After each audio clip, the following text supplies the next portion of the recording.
Jessica Pimental, born and raised in New York. I grew up in a very Christian, happy, religious household. As I grew older, things started happening, and I started losing my faith and doubting and questioning and all that. And the next chapter was Buddhism in the Religions of the World book. Just so happened, I'm like, Buddhism, here's a skinny guy, looks like Jesus, blah, blah, blah. And I'm reading, and I'm reading, and I'm reading. And it just made more and more sense. And then there was one passage called the chain of causation. Why do we suffer? It's like there's the 12 branches of why you suffer. You suffer because you want because you feel because you think. And just that chain, when I read that, by the end of the chain, I was in tears. And I said, that is it. That is exactly it. It saved my life. I really cannot say any stronger with any greater belief that it saved my life. And times when I don't want to be here anymore, when I'm done with life, I have so many reasons now that I can't not be done.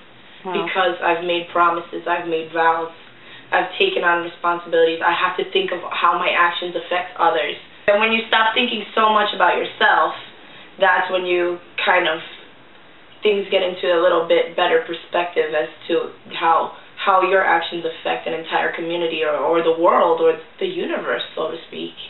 Because everything you do affects other people, even people you don't know. The first noble truth is that life is suffering. Period. Because you are alive, you will suffer. So why will you suffer? You can't think of just, oh, I didn't get what I want. I love him so much. I love her. It's never going to work out. It's simply, you're sitting down too long, your butt hurts, you have to stand up. You're standing up too long, you need to sit down. You didn't eat today, you're hungry, you need to eat. You ate too fast, now you're too full. Every day, every minute, every action that you do, from moving your sleeve, brushing your hair back, playing with your ring, sitting back in the chair, taking off your shoes, every action is to try to make you happier than the moment before. Because the only thing, the driving nature of our existence is to be happy.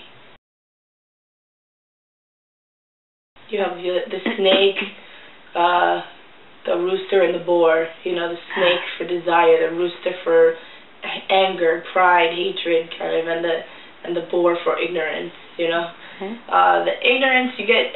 These are the things that bring you pain, basically.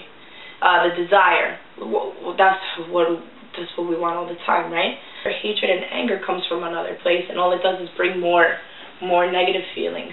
It's like a mask of something deeper.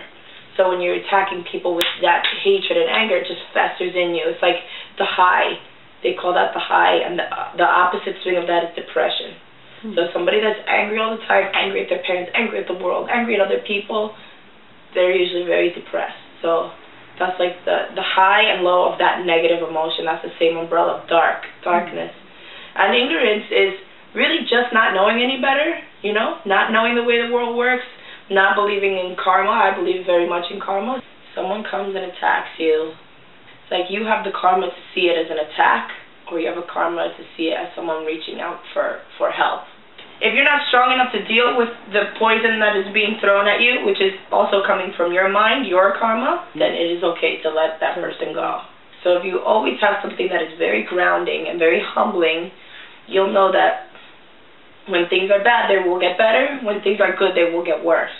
When you have something now, you won't have it later. And just because you don't have anything now doesn't mean that something is not coming. What goes around comes around. You leave it alone, as long as it just helps you deal with things like that.